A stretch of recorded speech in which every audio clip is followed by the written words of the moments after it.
Tonight, it has burned more than 191,000 acres so far. Containment is now at 16%.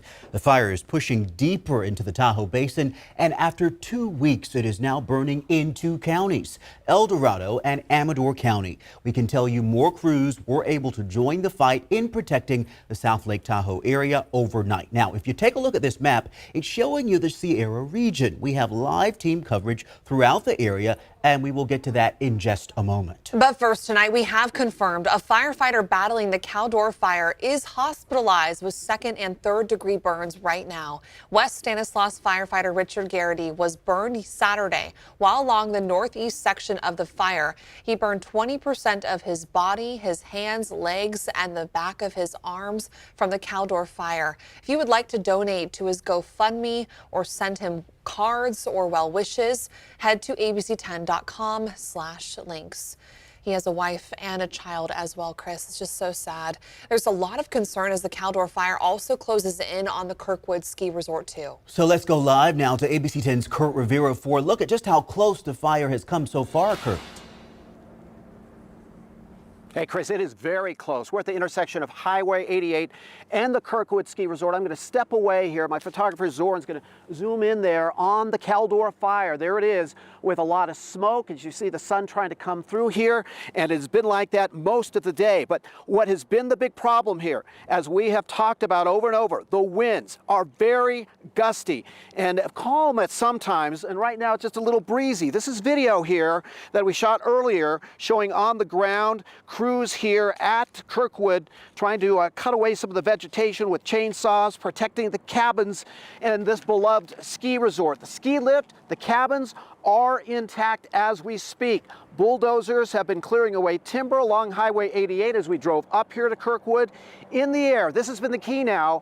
We're talking about the air tankers dropping that bright red fire retard. We have seen that all across Highway 88 on the way up here, and that slammed right into the Caldor fire and pushed it back because 2 hours ago it was pretty dicey. I can tell you, we were about a quarter of the mile up the road here at the ski resort near the ski lift. The winds picked up, and then we had to head on back here to the intersection to make sure we were safe. But bottom line here is Kirkwood is safe. They've got reinforcements here from Southern California. We've seen LA County, Ventura County, so on and so forth to make sure this resort stays intact. Back to you. Encouraging to see those resources coming in even as we speak, Madison. We want to get over now to Chief Meteorologist Monica Woods. I understand you have some new information from CAL FIRE, Monica. Right, just moments ago, we're learning new tactics that CAL FIRE is taking to try to merge the Caldor fire into the Tamarack fire. Remember that one that we were following earlier this season? Here's a look at the Caldor fire perimeter. What they're trying to do is burn that right into the Tamarack fire. The reason why is there's basically no fuel left in that area. So it is a fire that could put out another fire because right now it just seems like we are outsourced to try to get the upper hand on this Caldor fire. Of course, Kirkwood kind of in the path there, and I think that's why they're really trying to make those containment lines very strong around Kirkwood, try to protect that, burn it into open areas. You can see a number of hot spots here right along Highway 88, but also along 89 as we're looking at Luther Pass Road, also moving into Hope Valley, which was evacuated with the Tamarack fire earlier this season. This fire, though, extends all the way on the north side as well,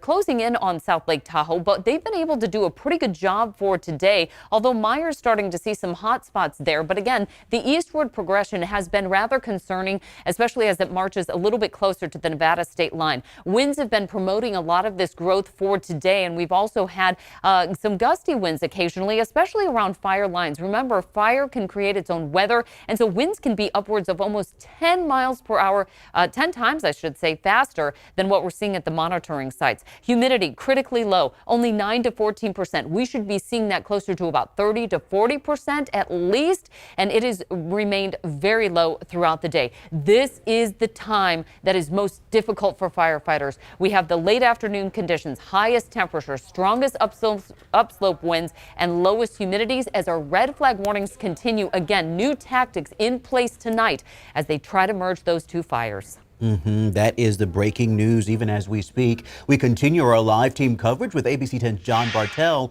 on the front lines. Madison, he's embedded with the firefighters as they hold the line. And joining us live from Meyers, John, take it away.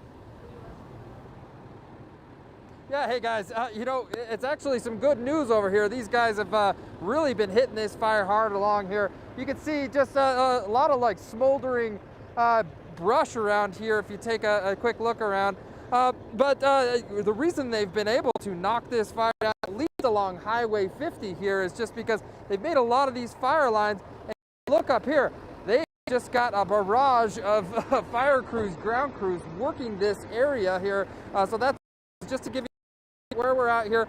This is right off of Upper Truckee Road, where Highway 50 meets. They've been fighting this for hours today. So let's go to some video that we shot earlier where things were really getting hairy there. So a lot of this video is all along up Highway 50 where these crews have been working here, just flames all along the side of the road up in this area, up towards Echo Lake up there. And that wind was really just fueling that fire, pushing it down towards the road here. But luckily, these fire crews managed to control it. But that wasn't their thinking at the beginning of this. Take a listen to one of the fire crews that we talked to. He was real concerned about that wind.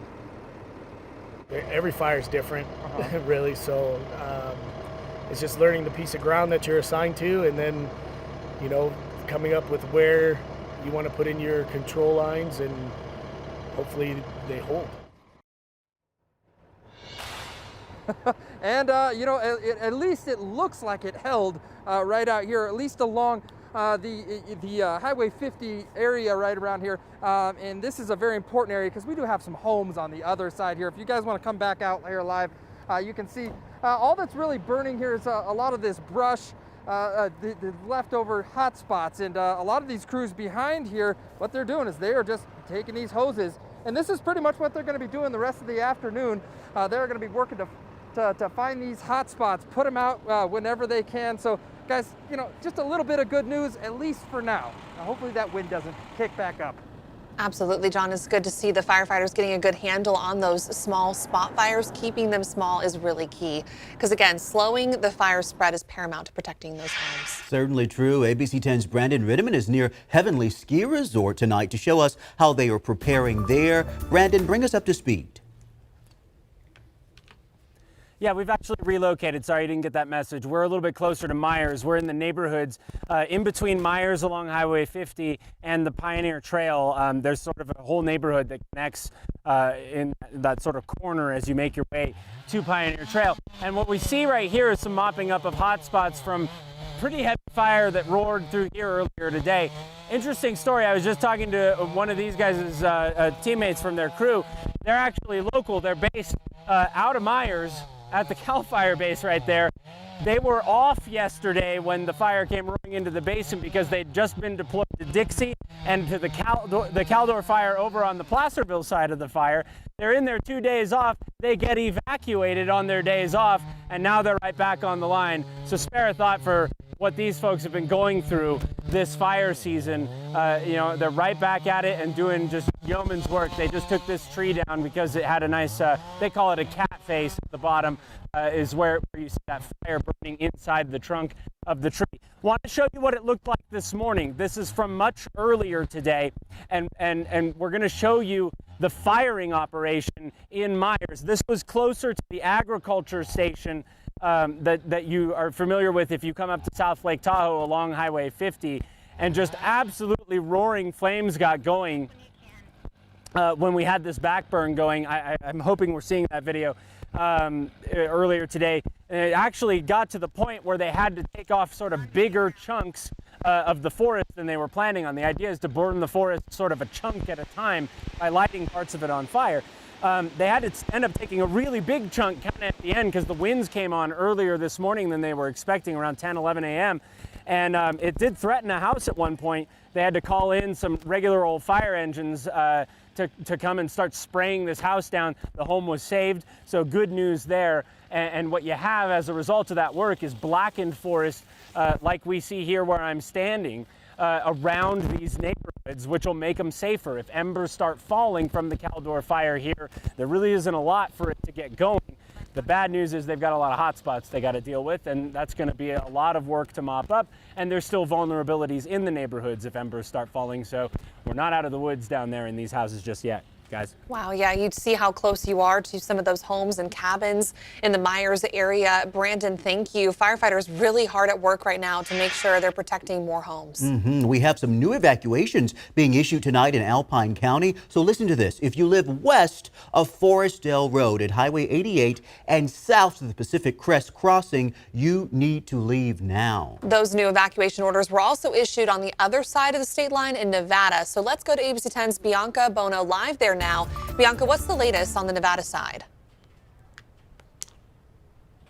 Yeah, guys, we're live along Highway 50 at State Line right now, and we've been seeing a lot of folks with those Nevada license plates start to kind of make their way through Casino Core, an area that is not under an evacuation order, presumably looking for hotel rooms to book out. We just spoke to a couple that was checking out of Harrah's here. They're from South Lake Tahoe. They came and checked into this hotel yesterday when they got that evacuation order. And then we're told today that they're trying to free up some of the hotel rooms for those first responders. So they're now moving out towards the Reno area. Right now, what my photographer is zooming in on, of course, is west on Highway 50, the South Lake Tahoe area, the area that the nation has been watching and praying that these fire lines don't reach, and the firefighters have been doing an unbelievable job to prevent those flames from making their way down this way. Smoke and ash have been the story here today, and I will say the winds have really started to get quite gusty in the past 20 minutes or so down here. The sky, of course, very ominous all day today, but no sign of flames. And of course, looking toward the east, that's where those evacuation orders are that you guys were just talking about. But back here at Harrah's, this is where there is a meeting of the minds happening in just a few minutes. Lots of law enforcement officials pouring in now to strategize to figure out where they go from here, guys. Some good perspective, Bianca. We thank you. We've got crews stationed across the region, Madison, making sure that people can see the effort that's being made to protect homes and property. And keep in mind, there is another fire continuing to grow as we are talking. The single largest fire in California state history, burning right now, the Dixie Fire. The Dixie Fire has burned more than 807,000 acres. It is 48% contained, and thousands of people remain under evacuation orders.